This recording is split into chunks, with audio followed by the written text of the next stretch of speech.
with the Congress is with the India alliance. Yes. तो मतलब Bharatiya Janata Party in fact should relax and tell Mamata Aam Aadmi party के पीछे पड़ गए, आम आदमी पार्टी कांग्रेस के साथ जुड़ गए, सीट शेयरिंग एग्रीमेंट इतने सारे स्टेट्स में कर दिए, जबरदस्त हो गया। पंजाब को छोड़ के बाकी हर जगह पर हो गया। सर दिल्ली में भी हो गया, दिल्ली में 4-3। यस मतलब अमेजिंग।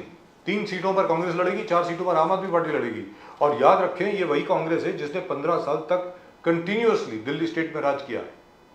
श्रीमती शीला दीक्षित जो थी 15 साल तक, 15 बरस तक मुख्यमंत्री थी दिल्ली की, कांग्रेस की। और वहां पर कांग्रेस मान गई है कि हम 3 सीटें आपसे ले लेंगे। गुजरात में उन्होंने 2 सीट दे दी आम आदमी पार्टी को, हरियाणा में 1 सीट दे दी है 10 में से, 9 में से 1 यानी 10% दे दिया है इनको। और यहाँ तक कि अब तो बातचीत चल रही है शायद उत्तर प्रदेश में भी कुछ दे दे, वो बड़ी बात नहीं है। It's happening. They're getting a very favorable win-win situation where आम Aadmi party Congress seat sharing is concerned. और आम आदमी पार्टी ने मतलब ये तय कर लिया कि भाई गोवा की हम कुर्बानी दे देते हैं, गोवा में हमारा कोई कैंडिडेट खड़ा नहीं होगा, which is fantastic. They have been extravagant. This particular thing is extravagance. ये भी आप लड़ लो, वो भी लड़ लो, आप वो भी, जो इतने अच्छे फेथ में हुआ है पूरे, बस हमारे साथ आ जाओ।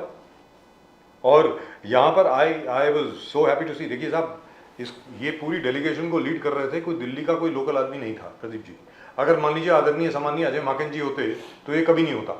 आई नो अजय माकन, कोई दिल्ली का जो खालिस दिल्ली का जो रहने वाला है वो कभी भी एग्री नहीं करता आम आदमी पार्टी के साथ पॉलिटिकल अंडरस्टैंडिंग के लिए, क्योंकि it's an emotional issue for them. It is because it is आर मुकुल वासनिक अपने महाराष्ट्र के जो हैं, वो वहां पर गए और उन्होंने सारा का सारा खाका बिठाया इसमें। I think it got done only because of that. Let's be very clear.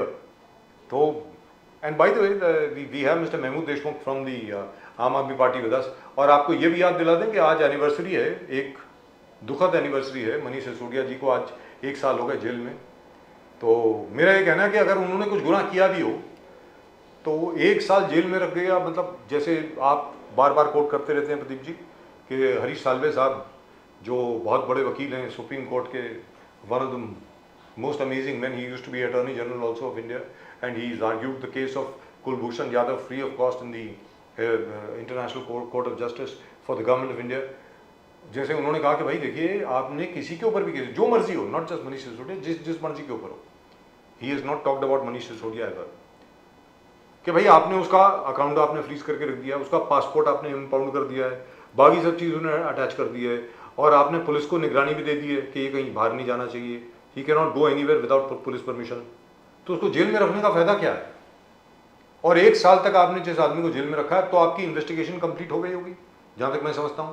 और अगर 1 साल तक आपको वो सारे पुरावे नहीं मिले या आपको वो सारी एविडेंस नहीं मिली जो कि आपको मिलनी चाहिए थी, फिर तो कभी भी नहीं मिलेगी। 1 साल तक किसी आदमी को जेल में रखने का क्या मतलब हुआ? मतलब let the courts decide.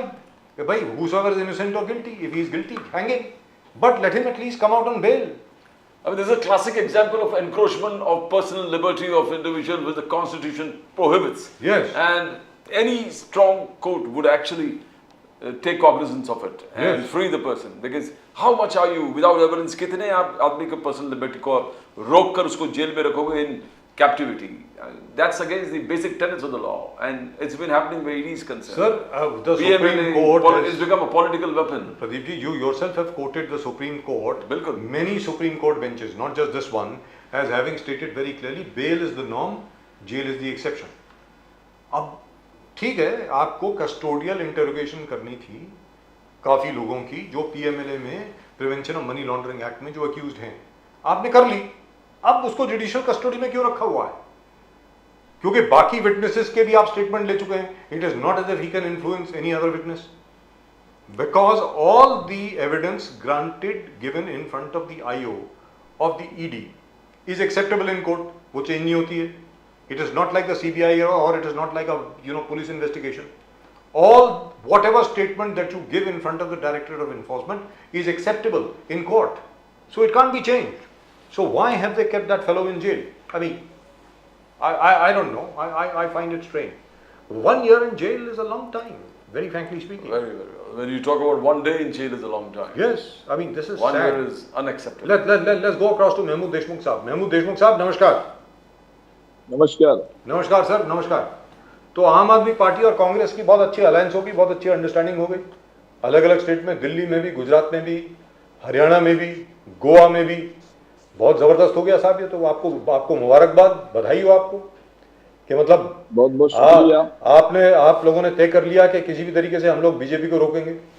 Mahmood Deshmukh साहब, बेशक बेशक, ये आप मुझे दिखाई नहीं दे रहे सर। जी ये हर बार होता है महमूद देशमुख साहब के साथ। महमूद देशमुख साहब को मुझे ऐसा लगता है कि महमूद देशमुख साहब के खिलाफ ये साजिश है हमारे यहाँ से, हमारी प्रोडक्शन टीम की तरफ से। नहीं, मुझे पूरी उम्मीद है, मुझे पूरा विश्वास है कि आप दोनों पर, मुझे पूरा विश्वास है कि आप कोई मेरे खिलाफ साजिश नहीं करेंगे। मैं अपनी बात नहीं कर रहा हूँ सर, इंजीनियर ये हमारे जो लोग हैं, जो हमारे सर पे बैठते हैं वो हैं। अरे भाई महमूद देशमुख जी को दिखाइए और उनको ऐसा कीजिए कि वो हमें भी देख सकें। सर जब जैसी आपको हम दिखने शुरू हो जाएं तो बता दीजिएगा। जी जी जी, तो अब आप बताइए सर, जहां तक आम आदमी पार्टी का प्रश्न है, आपको भविष्य क्या दिख रहा है आम आदमी पार्टी का, बताइए। भविष्य उज्जवल है। और बजाज साहब, आपको याद होगा जी,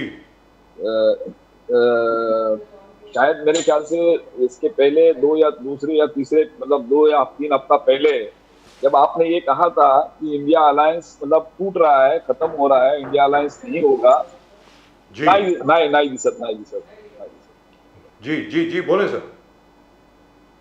आपने कहा था कि इंडिया अलायंस बिखर रहा है, और मैंने उस वक्त एक बात कही थी, ये 15-20 तारीख के बाद में आपको ये दिखाई देगा, एक रणनीति का हिस्सा भी ये हो सकता है ना। वो वेस्ट बंगाल में अभी बातचीत चल रही है, दिल्ली में, और इसमें आपने हरियाणा में तो आपने देख लिया, गोवा में, दिल्ली में, हरियाणा में और गुजरात में आम आदमी पार्टी ने अलायंस कर लिया है। और यूपी के अंदर भी अखिलेश यादव और कांग्रेस का अलायंस हो चुका है। वेस्ट बंगाल में भी मेरी जानकारी के हिसाब से बातचीत चालू है। महाराष्ट्र में तो मतलब ऑलरेडी बातचीत चालू है। जहां तक मैं समझता हूं, पूरे देश में इंडिया अलायंस बना रहेगा और इंडिया अलायंस ही लड़ेगा चुनाव में भारतीय जनता पार्टी के सामने, एनडीए के सामने। इंडिया अलायंस मजबूती के साथ लड़ेगा और सत्ता में भी आएगा, इसमें कोई शक नहीं है। तो मतलब बीजेपी अंडर प्रेशर है अभी? सर अंडर प्रेशर है, इसीलिए तो उनके प्रधानमंत्री डुबकी लगा रहे हैं। ये अभी ये खुद डुबकी लगा रहे हैं। 2024 के बाद में अपने आप उनको खुद को डुबकी लगाना पड़ेगा। आपको लगता है कि जहां तक कांग्रेस का सवाल है और आम आदमी पार्टी का सवाल है, ये मतलब भारतीय जनता पार्टी को रोक पाएंगे आप? बेशक। देखिए सर, ये ऐसा है कि सवाल भारतीय जनता पार्टी को रोकने का नहीं है, सवाल है इस देश का लोकतंत्र बचाना है, इस देश में संविधान को जीवित रखना है, संविधान को बचाना है। और संविधान को बचाने के लिए जिनका जिस पार्टी का संविधान में विश्वास है, डॉक्टर बाबा साहेब आम्बेडकर जी ने जो इस देश को एक संविधान दिया, संविधान के तहत इस देश में लोकतंत्र जीवित रखने के लिए जिस पार्टी को भी उसमें विश्वास होगा, वो सब पार्टियां एक प्लेटफॉर्म पे आके ये जो तानाशाही सरकार है उसको बाहर करने का काम करेगी। इसमें मुझे पूरा विश्वास है। महमूद देशमुख जी, आपको 1 मिनट के लिए हमें डिस्कनेक्ट करना पड़ेगा ताकि आप पूरे शो को देख पाएं। 1 मिनट के लिए डिस्कनेक्ट करना पड़ेगा। Can we disconnect Mahmood Deshmukh साहब? Please go ahead. Thank you. Pradeep ji, as far as the Aam Aadmi Party was concerned, it looked almost impossible that the Congress would arrive at some kind of an understanding with the Aam Aadmi Party. आम Aadmi party के साथ जो उन्होंने understanding कर ली है, मतलब ये तो मिरेकल हो गया है। It's a miracle. So the same thing. It's a natural enemy. Actually, Congress and Aam Aadmi Party have the same vote share. Yes. The same vote. The electorate are the same. The voting pattern is the same, and the issues that they cover are the same. So if, as you're saying, if they can patch these two together, Aam Aadmi Party and Congress can come together, whatever happened, it could. The reason is the BJP. BJP exerted pressure on both of them. The same thing can happen with KCR, it can happen with YSR, because they're also normal enemies, common enemies to each other. So definitely they can patch it up there, but probably वहाँ YSR के खिलाफ वो KCR और YSR के खिलाफ the enforcement agencies को unleash नहीं किया गया जितना आम आदमी पार्टी और ममता बनर्जी, जैसे हम डिस्कस करते हैं Mamata Banerjee. But correct me if I'm wrong, Pradeep ji, please correct me if I'm wrong. जहां तक के भारतीय जनता पार्टी का प्रश्न है, I think they have an arrangement with mister Chandrababu Naidu right now, isn't it? They have, and they have with YSR also. with YSR and Chandrababu Yes, Naidu yes, both. बिल्कुल they have an understanding. How does that work? I don't know, because both YSR and Chandrababu Naidu are sworn enemies. They are sworn enemies, but I think BJP यहाँ पर देखो सिर्फ the BJP has not unleashed the enforcement agencies on KCR. भले election से पहले बहुत किया था, इनको बुलाओ, उनको समन करो, उनके बेटी को वहाँ पर इंटरोगेशन के लिए बुलाओ, and all these things in that liquor scam. Liquor scam. Ji. But nothing, never moved beyond that. It never moved beyond that. They didn't take them to task the way they're taking Mamta to task. और the आम Aadmi party. Yes. आम Aadmi party के तो सबको jail में डाल दिए. अब दूसरे चार except Kejriwal, everybody is in jail. 3 लोग तो जेल में हैं. Yes. And Kejriwal is on this target. जी हाँ, और ये बार बार कहा जा रहा है कि बस अभी केजरीवाल जी जेल गए के गए, और Rouse Avenue Court has extended some protection to Mr. Kejriwal. I think he has to appear. He has to appear in court on March the 17th. I think Mehmood Deshmukh ji is with us. Mehmood ji, नमस्कार. अभी आपको दिख रहा है क्या? नमस्कार sir. हाँ, आप दिख रहे हैं आप. चलिए, हमें तो आप दिख रहे थे पहले भी. तो महमूद देशमुख जी, ये फिर बात करें कि ये करिश्मा कैसे हो गया कि दोनों आम आदमी पार्टी और कांग्रेस जो हैं, बीच में ऐसे लग रहा था कि बिल्कुल नहीं होगा, मतलब जैसा कि बहुत ज़बरदस्त वेयर है उसको लेकर के, और बार बार बीजेपी के लोग तो प्रवक्ता थे यही कह रहे थे, देखिए यूपी में कुछ नहीं हो रहा है, आम आदमी पार्टी के साथ कुछ नहीं हो रहा है, इंडिया अलायंस है ही नहीं. तो सर अब तो ऐसा हो गया कि इंडिया अलायंस ने बल्कि अपनी सीट शेयरिंग अनाउंस कर दी है, अभी एनडीए की सीट शेयरिंग अनाउंस नहीं हुई है. जी देखिए, हमें एनडीए से लेना देना नहीं है. एनडीए की सीट शेयरिंग हो रही है नहीं हो रही है, वो किसको मतलब उनका कौन कौन पार्टनर है, हम उसमें नहीं जाना चाहते हैं. इंडिया अलायंस अपनी जिम्मेदारी निभा रही है. इंडिया अलायंस की सीट शेयरिंग हो रही है, वो अपने अपने उम्मीदवार तय करेंगे और मैदान में उतरेंगे. और जैसे अभी आपने कहा, ये अलग तरह तरह के रूमर जो फैलाने का जो काम है, ये भारतीय जनता पार्टी का जो आईटी सेल है वो कर रहा था, और कुछ मीडिया वाले जो है वो आप भी जानते हैं, जो इनके बिके हुए लोग हैं इनके पास, वो यही काम कर रहे हैं. किसी तरीके से इस तरीके से रूमर फैलाओ ताकि लोगों का, इस देश की जनता को गुमराह करो, ये बता दो कि भाई इंडिया अलायंस मतलब कमजोर है, इंडिया अलायंस के पीछे कोई नहीं, इंडिया अलायंस टूट चुका है, बिखर चुका है, और अपनी रोटी सेक लो. लेकिन ये इसमें नाकामयाब हो गए, और मैं समझता हूं आने वाले कल भी ये नाकामयाब होंगे. तो अभी जिस प्रकार से कांग्रेस के एक नेता नाम जीशन सिद्दीकी है, उन्होंने इस प्रकार से कहा कि कांग्रेस के अंदर मुसलमानों पे अन्याय हो रहे हैं, मुसलमानों पे अन्याय हो रहा है. जब यूथ कांग्रेस के प्रेसिडेंट के मुंबई के बात चल रहा था, तो उनको कांग्रेस के टॉप लीडरशिप ने फोन करके बोला कि ज्यादा आप मुसलमान कैंडिडेट्स पोस्ट मत दिया करो. तो ये क्या, बिकॉज आपका भी अलायंस पार्टनर है, आपका अलायंस पार्टनर था, Congress is alliance partner and Zeeshan was first the Congress. तो इज मुसलमान क्या कांग्रेस में, आप तो पहले कांग्रेस में था ही, you are part of the Congress earlier, तो क्या एक बहुत बड़ा प्रॉब्लम है मुसलमानों को कांग्रेस में, जैसे जीशान सिद्दीकी बोल रहे हैं? सॉरी, क्या नहीं क्या कहना है मुसलमानों के बारे में, क्या कहना है? बोले कि मुसलमानों के खिलाफ कांग्रेस है, बोले कि खिलाफ है. वो यूथ कांग्रेस के कुछ काम उनको पोस्ट देना था, तो बोले ज्यादा मुसलमानों को पोस्ट मत दिया करो, ऐसे उनको टॉप कांग्रेस के लीडरशिप ने बोला है. जीशान सिद्दीकी का कहना है. देखिए, ऐसा है, पहली बात तो मुझे कांग्रेस के बारे में बोलने का मतलब अधिकार नहीं बनता. मैंने कांग्रेस के बारे में नहीं बोलना चाहिए, मैं आज आम आदमी पार्टी में हूं. लेकिन फिर भी मैं इसलिए बोलना चाहूंगा कि मैं एक माइनॉरिटी से हूं, माइनॉरिटी कम्युनिटी से हूं, और मैंने कई साल कांग्रेस में निकाले हैं. तो सबसे पहले तो यह बात मैं कहना चाहूंगा कि इस देश के अंदर कांग्रेस पार्टी ने आजादी के बाद सबसे पहले एजुकेशन मिनिस्टर दिया मौलाना अबुल कलाम आजाद के नाम से, जी, है ना. एक पहला, इस देश का पहला एजुकेशन मिनिस्टर मौलाना अबुल कलाम आजाद हुए, और पीडीएस मिनिस्टर, पिछले अगर मतलब और पीडीएस मिनिस्टर कई हुए सर, वो भी थे सर, रफी अहमद किडवाई साहब. वो लंबी चौड़ी कहानी है. देखिए, अगर देखा जाए तो माइनॉरिटी को बहुत कुछ दिया है कांग्रेस ने, इसमें कोई शक नहीं है.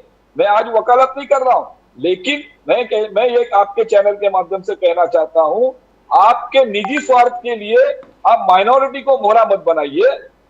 आप समझे कि नहीं? आप माइनॉरिटी को मोहरा मत बनाइए। अगर कांग्रेस ने माइनॉरिटी को कुछ नहीं दिया होता तो इनका बाप जो था मतलब मिनिस्टर रहा है, नगर सेवक रहा है, 3 बार एमएलए बनाया कांग्रेस पार्टी ने, मुंबई बोर्ड का चेयरमैन बनाया और मिनिस्टर बनाया। ये सब किसने दिया? फिर भारतीय जनता पार्टी ने दिया। किसने दिया इसको? मतलब इनको किसने बनाया? इसको भी एमएलए बनाया। किसने बनाया? सेना बीजेपी ने बनाया, कांग्रेस ने बनाया। तो आप अपने स्वार्थ के लिए पूरे माइनॉरिटी समाज को सूली पे, हाशिए पे मत चढ़ाइए। आप अपना स्वार्थ देखिए ना। सर अंतुले साहब अकेले माइनॉरिटी चीफ मिनिस्टर, अकेले माइनॉरिटी चीफ मिनिस्टर महाराष्ट्र के अब्दुल रहमान अंतुले। हाँ, गुलाम नबी आजाद साहब को महाराष्ट्र से लोकसभा पे चुन के भेजा जाता था, राज्यसभा पे भी यहाँ से महाराष्ट्र से भेजा गया। मगर आज गुलाम नबी आजाद खुद बोल रहे हैं कि कांग्रेस में मुस्लिम नेताओं की बात नहीं सुनी जाती है। ये गुलाम नबी आजाद जी का कहना है। सलमान खुर्शीद आगे कह रहे हैं कि कांग्रेस के दामन पर मुसलमानों के खून के धब्बे हैं। कमाल है। सलमान खुर्शीद हाँ,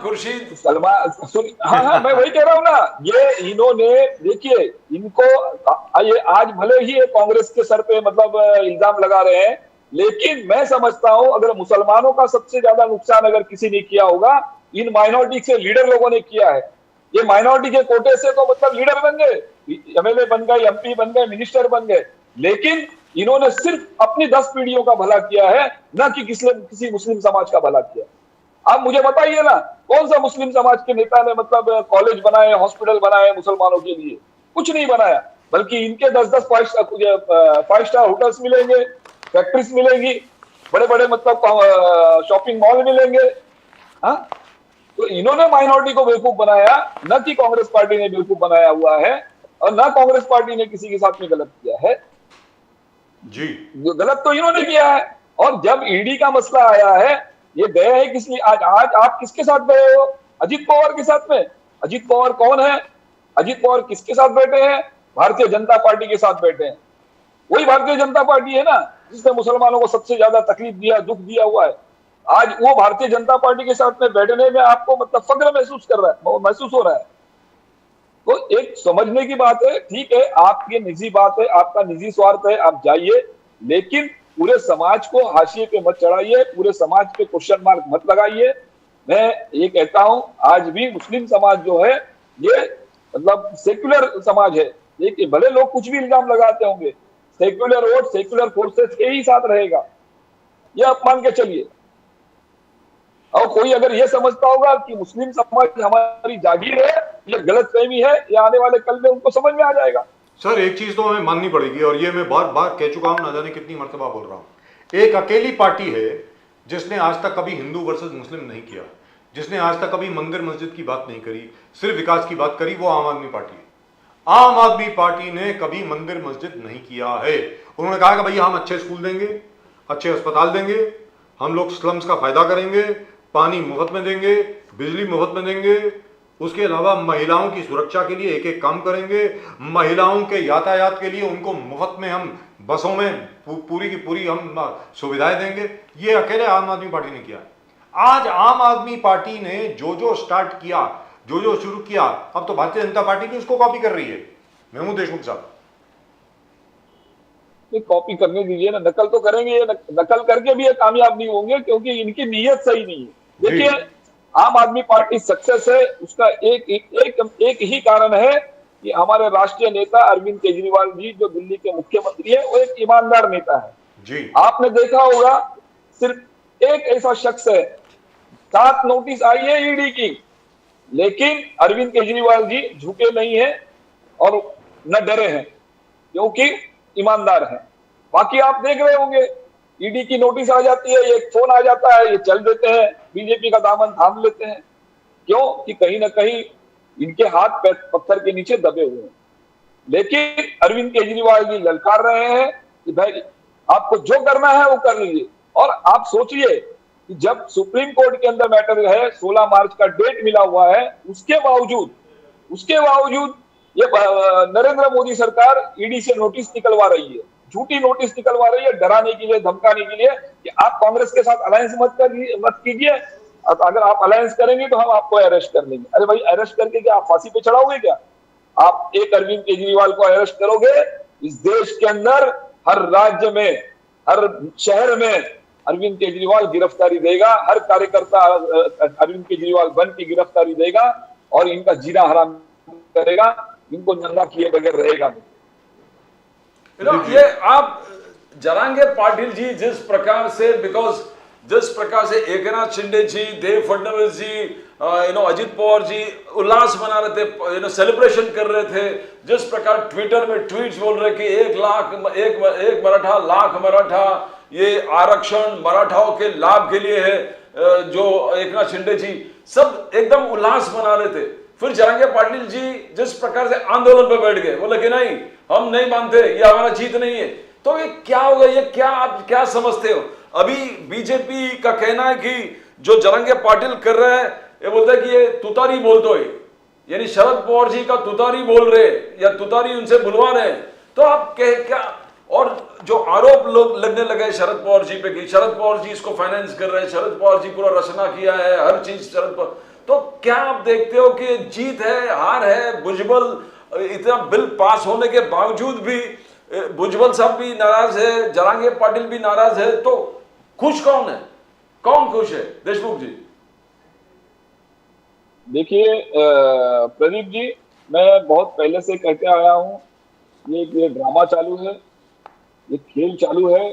जरांगे पाटिल एक अच्छे इंसान है, जरांगे पाटिल कोई पॉलिटिशियन नहीं है ना, एक भोला भाला इंसान जो समाज के लिए सब कुछ कुर्बान करने के लिए रास्ते पे उतरा हुआ है। और जरांगे पाटिल की भावनाओं से खेलने का काम चालू है। मैंने लास्ट टाइम भी कहा था, ये जो चल रहा है ये सिर्फ खेल चल रहा है।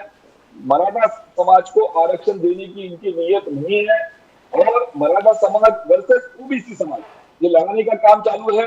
अभी जिसका चेहरा दिखा रहे हो आप, छगन भुजबल, ये अपने आप को बहुत ही मतलब ओबीसी के नेता समझते हैं। इनसे पूछिए ना आपने ओबीसी समाज के लिए क्या किया है। और वो एक भोले भाले इंसान पे इनके जैसे आदमी कहता है कि मेरे जान को खतरा है उससे। अरे आपके कर्म देखिए, आपने क्या किया है, हा? और आप एक भोले इंसान पे एक मतलब गांव खेड़े के एक आम इंसान के ऊपर आप इल्जाम लगा रहे हो, आप उसको बदनाम कर रहे हो। और इस महाराष्ट्र के अंदर अगर लॉ एंड ऑर्डर का प्रॉब्लम क्रिएट करने का अगर काम कोई कर रहा होगा, वो छगन भुजबल कर रहे हैं, वो उनको रोकने की जरूरत है, आवश्यकता है। और रही बात ये जो अभी आपने जो 20 तारीख को जो एक स्पेशल सेशन दिया गया था मराठा आरक्षण के ऊपर से, जो स्टेट कमीशन फॉर शेड्यूल का जिसने अपना रिपोर्ट सबमिट किया, तो होना यह चाहिए था मेरे जानकारी के हिसाब से, इसके ऊपर डिस्कशन होना चाहिए था, इसके ऊपर आर्ग्यूमेंट होना चाहिए था सभी मतलब हाउस के अंदर। ऐसा कुछ हुआ नहीं है, सिर्फ एक तरफा मतलब वो बिल रखा गया और पास हुआ। अरे ये कैसे, ये क्या बात है? मतलब सिर्फ मतलब बेवकूफ बनाने का काम हो रहा है। मुझे आप बताइए ना, ये बिल अगर रुकेगा कैसे? कल सुप्रीम चैलेंज होने वाला है। एक तरफ एक यही लोग कुछ लोग हैं जो उसको चैलेंज करेंगे, कोर्ट में हाईकोर्ट में जाएंगे, हाईकोर्ट में जाने के बाद में ये बिल रुकेगा क्या? तो इसके बारे में कोई डिस्कशन नहीं हो रहा है, सिर्फ बिल पास हो गया, बिल पास हो गया। और मनोज जरांगे पाटिल जी को कहा गया है कि नहीं, आपको मराठा आरक्षण को हमने 10% आरक्षण दिया गया। उनकी मांग क्या थी? उन्होंने ये कहा था कि मराठा आरक्षण जो है मुझे ओबीसी कैटेगरी में ही मिलना चाहिए। जो 6.5 जो कुंभी समाज का जो सर्टिफिकेट, जिसके पास कुंभी का एंट्री मिला हुआ है, उनका कम से कम एटलीस्ट आप मतलब रिजर्वेशन का ही कर लीजिए। और ऐसा न करते हुए उनका कहना है आपको ओबीसी में आरक्षण चाहिए। अब महाराष्ट्र सरकार क्या कहती है? हम आपको 10% एक्स्ट्रा देंगे। पहले ही इस देश के महाराष्ट्र के अंदर 52% आरक्षण लागू है, फिर इकोनॉमिक वीकर सेक्शंस के हिसाब से 10% आरक्षण पहले मिलता है, और अब ये 10% मराठा, तो मतलब 72% आरक्षण की बात हो रही है। ये कैसे पॉसिबल है, आप मुझे बताइए। और ये अगर पॉसिबल है तो ये महाराष्ट्र के मुख्यमंत्री महोदय, वो खुद एक मराठा समाज से आते हैं, उन्होंने या अजित पवार जी ने या उप मुख्यमंत्री देवेंद्र फडणवीस जी ने, इन्होंने ये बताना चाहिए, उनको बिठा के समझाना चाहिए, देखो इस तरीके से ये हम आपको आरक्षण। लेकिन आपको क्या लगता है महमूद देशमुख साहब, अभी जो तनावपूर्ण स्थिति जो है वो क्या नियंत्रण में आ जाएगी, कंट्रोल में आ जाएगी क्या? सॉरी, जो तनावपूर्ण स्थिति, स्ट्रेस जो अभी है महाराष्ट्र में, वो स्थिति कंट्रोल में आ जाएगी क्या? जिस प्रकार हर एक कोई आंदोलन पे उतारू है, तो ये मुझे लग रहा है कुछ टेंशन होने वाली है देशमुख साहब। देखिए ऐसा है ना प्रदीप जी, बजाज साहब आर्टिकल 15(4), 15(5) है ना, ये इसमें प्रोविजन किया गया है महाराष्ट्र शासन को, राज्य सरकार को ये अधिकार है, आप जो भी मतलब पिछड़ा वर्ग है उनको मतलब स्टेट कमीशन और शेड्यूल कास्ट के माध्यम से सर्वे करवाइए, उनका रिपोर्ट बनवाइए और ये आप मतलब सबमिट करिए गवर्नर को, फिर वहां से राष्ट्रपति को जाएगा, लेकिन इसमें ट्रांसपेरेंसी रखिए। मेरा ये कहना है, देखिए राज्य सरकार को अधिकार नहीं है किसी को कुछ देना है, ये केंद्र सरकार डिसाइड करेगी, लेकिन एटलीस्ट ये उनके सामने रखिए तो सही, उनको बुलाइए, बिठाइए, उनके सामने खुलकर बातें रखिए। जो आप अगर आपके मन में पाप रहे हैं तो आप वर्ण समाज के नेता जो है उनको बुलाइए, धर्मेंद्र पाटिल जी को बुलाइए और बताइए उनको कि देखिए हम ईमानदारी से आपके लिए कोशिश कर रहे हैं और आप शांति बनाए रखिए। और मैं नहीं समझता कि धर्मेंद्र पाटिल कोई अशांति की बात कर रहे हैं, अशांति की बातें तो दूसरे कर रहे हैं, इनके मंत्रिमंडल में बैठे हुए जो लोग हैं वो लोग कर रहे हैं। तो खुद मुख्यमंत्री महोदय और ये उनको मुख्यमंत्री महोदय इन्होंने उनको रोकना चाहिए। भाई आप कोई भी ऐसा स्टेटमेंट मत दीजिए जिससे इस महाराष्ट्र के अंदर लॉ एंड ऑर्डर का प्रॉब्लम क्रिएट हो जाए। जी, मैं उम्मीद करता हूं जो आपने अभी सलाह दी है उस सलाह को महाराष्ट्र सरकार मानेगी, मैं उम्मीद करता हूं। फिलहाल आपको बहुत बहुत बधाई। कांट हियर यू सर, आवाज नहीं आ रही sir, I can not here mister Deshmukh. Deshmukh साहब आपको मेरी आवाज आ रही है? I can't hear Mr. Deshmukh. Can you hear Mr. Deshmukh? No, I Pradeep ji? can't hear. We can't hear him. All right. Deshmukh Saab, thank you very much. Great pleasure as always talking to you. I hope they listen to you. In the meantime, congratulations for the Aam Aadmi Party Congress Alliance in Delhi, in Gujarat and in Haryana. Wonderful. Thank you so much, sir. Namaskar.